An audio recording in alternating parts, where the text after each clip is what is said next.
Hello friends, आपका स्वागत है हमारे यूट्यूब चैनल रीडिंग माइंड्स पर। आज हम डिस्कस करने जा रहे हैं 4 जून का करंट अफेयर्स। यदि आपको मेरा वीडियो अच्छा लगे तो लाइक, शेयर और सब्सक्राइब ज़रूर करिएगा। तो शुरू करते हैं आज का वीडियो।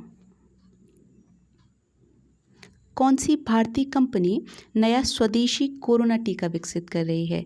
तो यह है बायोलॉजिकल ई कंपनी, जो कि हैदराबाद में स्थित है और इसके द्वारा कार्बोवैक्स वैक्सीन डेवलप की जा रही है और जिसे भारत सरकार ने हाल ही में खरीदने की मंजूरी दी है।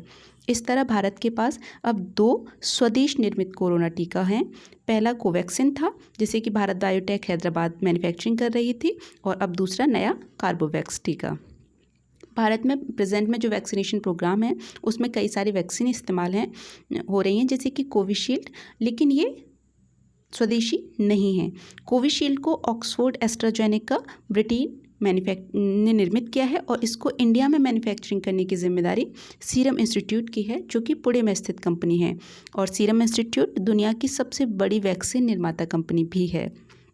भारत सरकार ने हाल ही में स्पुतनिक वी को भी मंजूरी दी है, जो कि रूस की वैक्सीन है, और इसको इंडिया में डॉक्टर रेड्डीज़ लेबोरेटरी और सीरम इंस्टीट्यूट मैन्युफैक्चरिंग कर रहे हैं।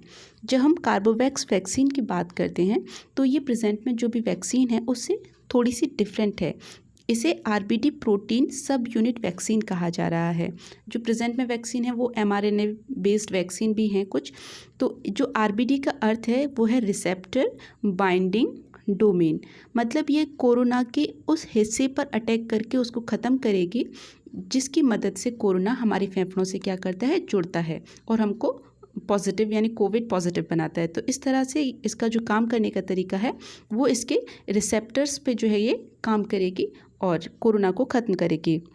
जब हम कोरोना की बात करते हैं तो हमें नेगवैक के बारे में भी जान लेना चाहिए कि ये क्या है। ये एक national expert group on vaccine administration for Covid है, जिसे भारत सरकार ने कोरोना वैक्सीन से संबंधित सलाहों के लिए क्या किया है, गठित किया है। और ये 12 अगस्त 2020 से काम कर रहा है और इसके जो चेयरमैन हैं वो वी.के. पॉल हैं, जो कि हेल्थ मेंबर हैं किसके, नीति आयोग के। तो जो ये नेगवैक है ये कि किस आयु ग्रुप को वैक्सीन देनी चाहिए, किस किस गैप के बाद, कि 3 महीने के गैप के बाद या 6 महीने के गैप के बाद कौन सी वैक्सीन देनी चाहिए, तो ये जो भी सलाह है भारत सरकार को ये नेगवैक ही देता है। हाल ही में जारी सतत विकास लक्ष्य sustainable development goal India ranking index 2020-21 में किस राज्य को प्रथम स्थान मिला है? तो यह है केरल, और जो बॉटम राज्य है, जो सबसे पिछड़ा हुआ है, वो है बिहार। तो ये जो इंडेक्स है इसे नीति आयोग द्वारा जारी किया जाता है हर साल, और ये इसका 3रा संस्करण था और इसे सबसे पहले 2018 में जारी किया गया था। जब हम टॉप 3 स्टेट्स की बात करते हैं इस रैंक इंडेक्स में, तो पहले पे है केरल और सेकंड पोजीशन पे 2 स्टेट्स आए हैं, हिमाचल प्रदेश और तमिलनाडु। थर्ड पोजीशन पे आंध्र प्रदेश। जब हम केंद्र शासित प्रदेशों की बात करें तो फर्स्ट पोजीशन पर चंडीगढ़ और सेकंड पोजीशन पर दिल्ली है। बॉटम स्टेट्स में बिहार, झारखंड और असम हैं। इसके अतिरिक्त हमें कुछ फैक्ट सस्टेनेबल डेवलपमेंट गोल्स के बारे में भी जान लेनी चाहिए कि क्या हैं।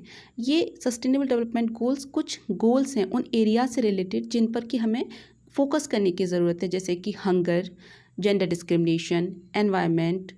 तो ये एरिया जिन पर कि हमें काम करना है अपने सतत विकास के लिए, सस्टेनेबिलिटी के लिए, तो ये उनसे रिलेटेड लक्ष्य हैं।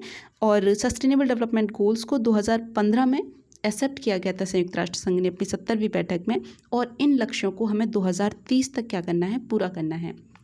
सस्टेनेबल डेवलपमेंट गोल्स ने मिलेनियम डेवलपमेंट गोल, जो कि इससे पहले एक्सेप्ट किए गए थे, उनको रिप्लेस किया था, क्योंकि मिलेनियम डेवलपमेंट गोल्स का जो टाइम लिमिट था 2000 से 2015 तक था। तो 15 साल में हमको मिलेनियम डेवलपमेंट गोल्स पूरे करने थे, जिसमें कि 8 टारगेट्स थे, मुख्य लक्ष्य थे, 8 मेन गोल थे और 18 टारगेट्स थे। इनको हमें 2015 तक पूरा करना था मिलेनियम डेवलपमेंट गोल्स को। फिर 2015 में हमने सस्टेनेबल डेवलपमेंट गोल्स एक्सेप्ट किए, जिसमें कि 17 मेन गोल हैं और 169 टारगेट हैं। जो इंडिया इंडेक्स रैंकिंग है उसमें स्टेट्स को 4 कैटेगरीज में डिवाइड किया जाता है उनकी परफॉर्मेंस के आधार पे। जो बॉटम स्टेट्स आते हैं वो 0 से 49 स्टेट्स जो हैं उनको हम एस्पिरेंट स्टेट्स कहते हैं, और जो 100 अचीव करते हैं मार्क्स उनको अचीवर स्टेट्स कहते हैं।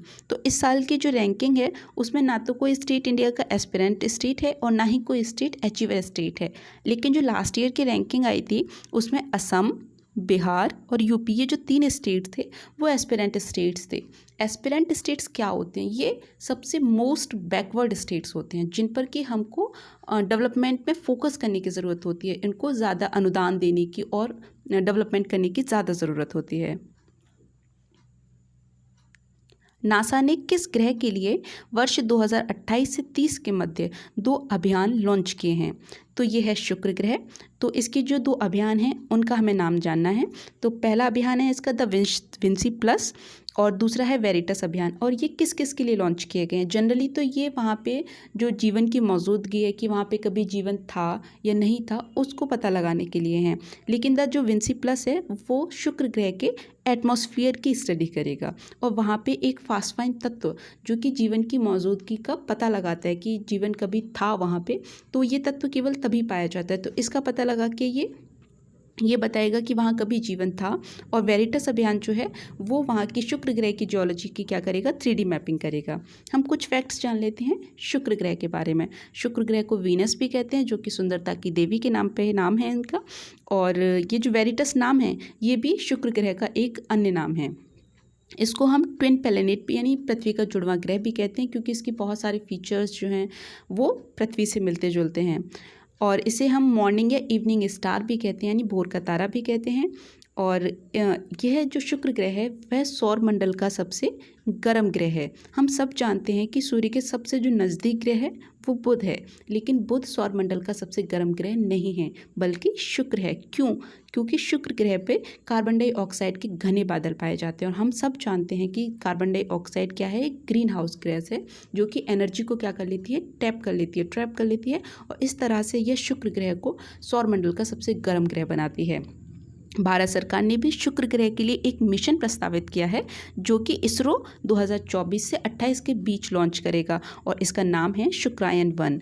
शुक्र ग्रह पे जो सबसे पहले सफल मिशन पहुंचे थे वो थे मैरिनर 2 1962 में जो कि अमेरिका का था, और 1967 में रूस का मिशन था वेनेरा।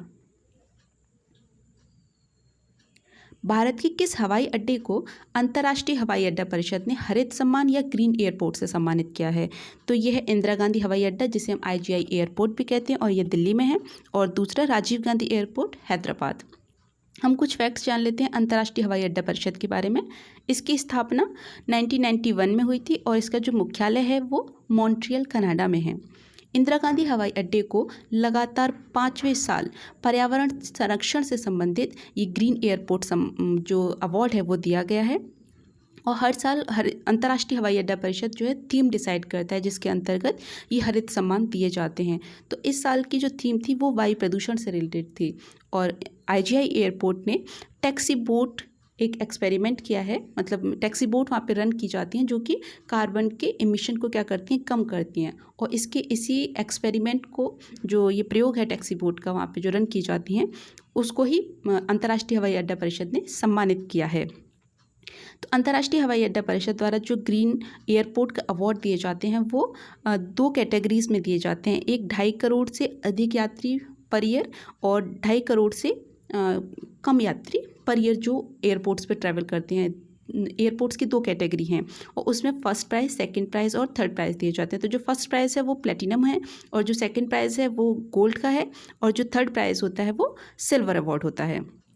तो इंदिरा गांधी हवाई अड्डे को प्लेटिनम सम्मान दिया गया यानी फर्स्ट प्राइज़ मिला है 2.5 करोड़ से अधिक यात्री वाले वर्ग में, और राजीव गांधी एयरपोर्ट को गोल्ड सम्मान यानी सेकंड प्राइज़ मिला है 2.5 करोड़ से कम यात्री वाले वर्ग में। इंदिरा गांधी हवाई अड्डे के बारे में एक फैक्ट भी है जो इंटरेस्टिंग है कि यह भारत का पहला single use plastic free airport भी है। किस टेनिस ओपन के इतिहास में पहला रात्रि मैच फॉर्मेट खेला गया है?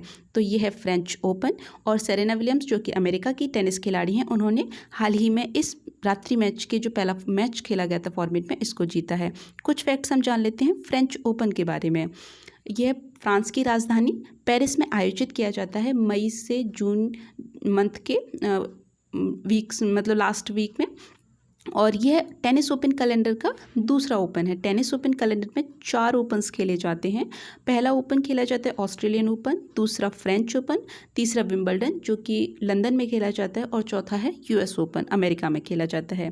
फ्रेंच ओपन की शुरुआत 1891 में हुई थी और महिलाओं के लिए फ्रेंच ओपन की शुरुआत 1897 में हुई थी। यह क्ले कोर्ट पर खेले जाने वाला अकेला ओपन है, यानी कि जो अभी भी मिट्टी पर खेला जाता है। इसे रोला ग्रेसा भी कहते हैं, जो कि लाल बजरी, जो इसके मैदान की जो टेक्सचर होता है वो लाल बजरी पे खेला जाता है ये। और जो सबसे ज़्यादा फ्रेंच ओपन किस खिलाड़ी ने जीते हैं, तो वो राफेल नदाल हैं जो कि स्पेन के खिलाड़ी हैं। इन्होंने 13 फ्रेंच ओपन जीते हैं। और जो महिला वर्ग में सबसे ज़्यादा फ्रेंच ओपन किसने जीते हैं, तो ये हैं क्रिस एवर्ट जो कि अमेरिका की खिलाड़ी थी, और इन्होंने 7 फ्रेंच ओपन जीते हैं जो कि सर्वाधिक है महिला वर्ग में। सामाजिक और न्याय अधिकारिता मंत्रालय ने हाल ही में सेज स्कीम लॉन्च की है। ये क्या है, तो ये मतलब जो भी हमारे स्टार्टअप से रिलेटेड हैं और उन स्टार्टअप से जो कि बुज़ुर्गों से जुड़ी सेवा और उत्पाद का मैन्युफैक्चरिंग करता है, उन स्टार्टअप्स को सेज स्कीम के तहत 1 करोड़ रुपए का इक्विटी फंड जो है सामाजिक और न्याय अधिकारिता मंत्रालय प्रदान करेगा। यह स्कीम 4 जून को लॉन्च की जाएगी और इसके साथ ही साथ सेज पोर्टल भी लॉन्च किया जाएगा। हम कुछ फैक्ट्स जान लेते हैं सेज सामाजिक और न्याय अधिकारिता मंत्रालय के बारे में। सामाजिक और न्याय अधिकारिता मंत्री वर्तमान में थावरचंद गहलोत हैं। हम सब जानते हैं कि बुज़ुर्गों की संख्या लगातार बढ़ती जा रही है। 2001 में भारत की कुल आबादी में ये 7.5% थे, और 2020-21 की मध्य यदि हम वर्तमान की बात करें तो ये 9.5% है, और इनकी संख्या बढ़कर 2026 में 12.5% हो जाएगी। तो बुज़ुर्गों की बढ़ती हुई आबादी के लिए जो सेवाएं हैं और उत्पाद हैं उनका ज़्यादा से ज़्यादा प्रोडक्शन हो, उनको सुलभता हो, मतलब इन सामान तक पहुँचने की, सेवाओं तक पहुँचने की। तो इन्हीं के लिए स्टार्टअप्स को क्या किया जा रहा है, प्रोत्साहित किया जा रहा है 1 करोड़ रुपये का इक्विटी फंड देकर। भारत सरकार ने बहुत सारी योजनाएं या नीतियां अपने बुज़ुर्गों के लिए शुरू की थी, जैसे कि राष्ट्रीय वयोवृद्ध नीति है जो कि 1999 से शुरू है, और राष्ट्रीय वयोश्री सम्मान है जिसमें सम्मान भी दिया जाता है, और ये योजना भी है 2016 से, और प्रधानमंत्री वय वंदन योजना जो कि 2017 से LIC लागू करता है, और Indira Gandhi national old age pension scheme. जब आप अपने मेंस के आंसर राइटिंग में लिखते हैं सोशल वेलफेयर जो उसमें एक टॉपिक है, तो उससे रिलेटेड आप ये फैक्ट्स डाल सकते हैं कि ये योजनाएं भारत सरकार अपने बुज़ुर्गों के लिए लॉन्च की हुई हैं। जून 2021 तक भारत ने कितने स्टार्टअप्स को मंजूरी दे दी है, तो इनकी संख्या है 50,000। ये मतलब कौन सा डिपार्टमेंट जो है इनको स्टार्टअप्स को मंजूरी देता है, तो ये है उद्योग और आंतरिक व्यापार संवर्धन विभाग। इसे हम DPIIT या department for promotion of industry and internal trade भी कहते हैं, और ये वाणिज्य और उद्योग मंत्रालय के अंतर्गत क्या करता है, काम करता है। और वर्तमान में मंत्री जो हैं वाणिज्य उद्योग मंत्री वो पीयूष गोयल हैं। हम स्टार्टअप इंडिया मिशन की बात करें तो यह 16 जनवरी 2016 को शुरू किया गया था, लेकिन इसकी जो घोषणा थी वो 15 अगस्त को की गई थी, 15 अगस्त 2015 को प्रधानमंत्री मोदी जी द्वारा, और ये स्टार्टअप इंडिया विज़न 2024 के तहत इसकी घोषणा की गई थी। ये सवाल बहुत आ रहा है आजकल कि यूनिकॉर्न स्टार्टअप्स क्या हैं, तो ये जान लेना आपको ज़रूरी है कि यूनिकॉर्न स्टार्टअप्स क्या हैं। वो स्टार्टअप जिनकी कुल कीमत जो है क्या है, $1 बिलियन से ज़्यादा की है, तो उन स्टार्टअप्स को हम क्या कहते हैं, यूनिकॉर्न स्टार्टअप्स कहते हैं। और वर्तमान में भारत में लगभग 35 यूनिकॉर्न स्टार्टअप हैं जो कि $1 बिलियन से ज़्यादा जिनकी कीमत है, और जो पहला यूनिकॉर्न स्टार्टअप था वो इनमोबी था। 2021 में फोर्ब्स पत्रिका के अनुसार सर्वाधिक कमाई करने वाले शीर्ष खिलाड़ियों में शामिल एकमात्र भारतीय खिलाड़ी कौन है, तो ये है विराट कोहली। हम कुछ फैक्ट्स जान लेते हैं कि विश्व में सर्वाधिक कमाई करने वाले शीर्ष खिलाड़ी कोनोर मैग्नोर जो कि आयरिश हैं, और ये मिक्स मार्शल आर्ट से रिलेटेड हैं। और सर्वाधिक कमाई करने वाली शीर्ष महिला खिलाड़ी हैं नाओमी ओसाका जो कि जापान की टेनिस खिलाड़ी हैं, और इन्होंने हाल ही में फ्रेंच ओपन से हटने का फैसला किया है। और इसके अलावा हम ये भी जान लें नाओमी ओसाका के बारे में कि ये एशिया की पहली महिला खिलाड़ी हैं जिन्होंने कि जो टेनिस में जो रैंकिंग दी जाती है उसमें फर्स्ट पोजीशन जो हासिल की है वो नाओमी ओसाका ने है, और ये पहली महिला खिलाड़ी हैं एशिया के जिन्होंने ये पोजीशन हासिल की है। कुछ फैक्ट्स फोर्ब्स पत्रिका के बारे में। फोर्ब्स पत्रिका अमेरिका की कंपनी, मीडिया कंपनी फोर्ब्स द्वारा जारी की जाती है और ये जो है इसकी स्थापना 1917 में हुई थी और फोर्ब्स का मुख्यालय जो है वो न्यूयॉर्क में है। अब फोर्ब्स पत्रिका जो मोस्ट फेमस है जिस चीज़ के लिए कि हर साल क्या है विश्व के सबसे धनी लोगों की लिस्ट जारी करती है। तो 2021 के अनुसार दुनिया में जो सबसे धनी व्यक्ति हैं वो जेफ बेजोस हैं, जो कि अमेज़ॉन के संस्थापक हैं। और फोर्ब्स की 2021 की सबसे रिचेस्ट बिलियनियर्स जो हैं दुनिया के, उनमें इंडिया के और जो सबसे अकेले इंसान हैं वो हैं मुकेश अंबानी, जो कि इस लिस्ट में टॉप 10 में हैं, मतलब 10th पोजीशन पे हैं। और एशिया के भी अकेले व्यक्ति हैं जो कि इस फोर्ब्स की लिस्ट में जिन्होंने स्थान बनाया है टॉप 10 में। हाल ही में चर्चा में रहा गाफा कानून क्या है। तो ये गाफा कानून जब हम इसकी स्पेलिंग देखते हैं या इसको देखते हैं तो ये है GAFA, जो कि इंडिकेट करता है Google, Amazon, Facebook and Apple. तो यानी कि जो दुनिया की सबसे बड़ी डिजिटल कंपनी है Google, Amazon, Facebook and Apple, तो ये उनका एक शॉर्ट फॉर्म है गाफा। वैसे ये एक डिजिटल सर्विस टैक्स है जिसे कि शॉर्ट में हम गाफा भी कहते हैं, गाफा कानून। ये जो बड़ी बड़ी डिजिटल कंपनियां हैं तो ये उन पे लगाया जाने वाला एक डिजिटल सर्विस टैक्स है। तो ये हाल ही में चर्चा में इसीलिए है क्योंकि अमेरिका ने गाफा कानून से नाराज़ होके, क्योंकि जो दुनिया मतलब ये जो भी कंपनियां हैं गूगल, अमेज़ॉन, फेसबुक, ये अमेरिका की कंपनियां हैं। तो जो दूसरी देश हैं जैसे कि भारत, UK, इटली, स्पेन, तुर्की, ऑस्ट्रिया, इन सब ने इन पे डिजिटल सर्विस टैक्स लगाने का क्या किया है, ऐलान किया है कि हम इन पे डिजिटल सर्विस टैक्स लगाएंगे। तो इसी से नाराज़ होके भारत ने कहा है कि हम आप सब पे भी क्या करेंगे, अतिरिक्त शुल्क लगाएंगे। आपकी जो इंपोर्ट करते हैं हम उस पर भी क्या करेंगे, 25% का अतिरिक्त शुल्क लगाएंगे। तो ये जो अतिरिक्त शुल्क है अभी अमेरिका ने क्या किया है, हटा लिया है। लेकिन ये भारत को धमकी देता रहता है कि यदि आप हम पे डिजिटल सर्विस टैक्स लगाएंगे यानी गाफा टैक्स लगाएंगे हमारी कंपनियों पे, तो हम भी आपकी जो भी इंपोर्ट है प्रोडक्ट्स उन पे हम क्या कर लेंगे कि आपके पर अतिरिक्त शुल्क लगा देंगे। तो जो गाफा टैक्स है वो 2019 में सबसे पहले फ्रांस ने लागू किया था और वहाँ पर 3% की दर से इसको इन कंपनियों से क्या किया जाता है, वसूला जाता है। और भारत में भी डिजिटल सर्विस टैक्स का प्रावधान 2020-21 के फाइनेंस बिल से किया गया है और भारत में ये 2% की दर से वसूला जाता है। और ये उन कंपनियों पे, बाहरी कंपनियों पे, जो इंडिया की अपनी कंपनियों पे नहीं, या जिन कंपनियों का भारत में मुख्यालय है, परमानेंट रेजिडेंस है, उन पे नहीं किया जाएगा, ये वसूला जाएगा डिजिटल प्रदाता कंपनियों पे, बल्कि उन कंपनियों पे जो कि बाहर की हैं और जिनका सालाना टर्नओवर 2 करोड़ से ज़्यादा होगा, उन कंपनियों पे भारत में डिजिटल सर्विस टैक्स लगाया जाता है। हम एक फैक्ट और जान लेते हैं कि गूगल, एप्पल और फेसबुक, इन तीनों कंपनियों का जो मुख्यालय आपसे पूछा जाए कभी एग्जाम्स में, तो इसका मुख्यालय कैलिफोर्निया में है। इन तीनों का, गूगल, एप्पल एंड फेसबुक का। और कैलिफोर्निया को हम अमेरिका की सिलिकॉन वैली के नाम से भी जानते हैं। और कैलिफोर्निया में वहाँ का हॉलीवुड, जैसे कि हमारा बॉलीवुड मुंबई में है, ऐसे ही वहाँ की जो फिल्म इंडस्ट्री है उसको हम हॉलीवुड कहते हैं और ये कैलिफोर्निया में स्थित है। जबकि जो अमेज़ॉन का मुख्यालय है वो सिएटल, अमेरिका में है। लॉर्ड्स में पदार्पण टेस्ट यानी फर्स्ट टेस्ट मैच में ही दोहरा शतक लगाने वाले पहले खिलाड़ी कौन बने हैं, तो ये हैं ड्वेन कॉनवे, जो कि न्यूजीलैंड के खिलाड़ी हैं और इन्होंने अपने जो इनिशियल टेस्ट, पदार्पण टेस्ट में ही सबसे ज़्यादा रन बनाकर रणजीत सिंह का 125 साल का रिकॉर्ड भी तोड़ा है। हम कुछ फैक्ट्स जान लेते हैं।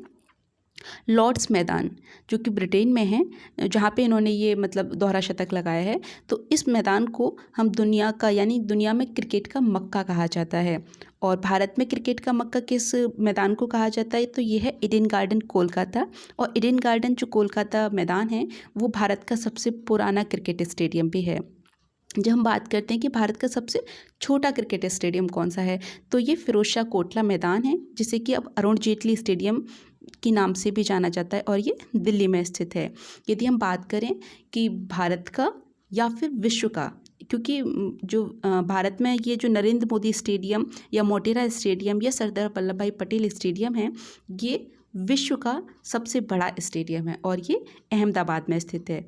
और मोटेरा स्टेडियम ने मेलबोर्न स्टेडियम की जगह ली है। इससे पहले मेलबर्न स्टेडियम दुनिया का सबसे बड़ा क्रिकेट स्टेडियम था, लेकिन इस वक्त मोटेरा स्टेडियम है। और यदि हम ये बात करें कि विश्व का सबसे ऊंचाई पर बना क्रिकेट स्टेडियम कौन सा है, तो ये अभी 2021 में प्रस्तावित किया गया है कि लाहौल स्पीति, जो कि हिमाचल प्रदेश का एक ज़िला है, तो वहाँ पे सिसु में दुनिया का सबसे ऊंचा हवाई क्रिकेट स्टेडियम बनाया जाएगा, और जो कि 10,000 फीट की ऊंचाई पे है। और प्रेजेंट में जो स्टेडियम है वो चैल क्रिकेट स्टेडियम, ये भी लाहौल स्पीति में ही है और ये 8,000 फीट की ऊंचाई पर है। तो वर्तमान में चैल क्रिकेट स्टेडियम दुनिया का सबसे ज़्यादा ऊंचाई पर बना हुआ क्रिकेट स्टेडियम है। लेकिन इसके बाद चैल जो सिसु में जो स्टेडियम बनेगा वो दुनिया का सबसे बड़ा ऊंचाई पर स्थित स्टेडियम हो जाएगा। तो आज के लिए बस इतना ही, फिर मिलते हैं नेक्स्ट वीडियो में। तब तक के लिए धन्यवाद मेरा वीडियो देखने के लिए।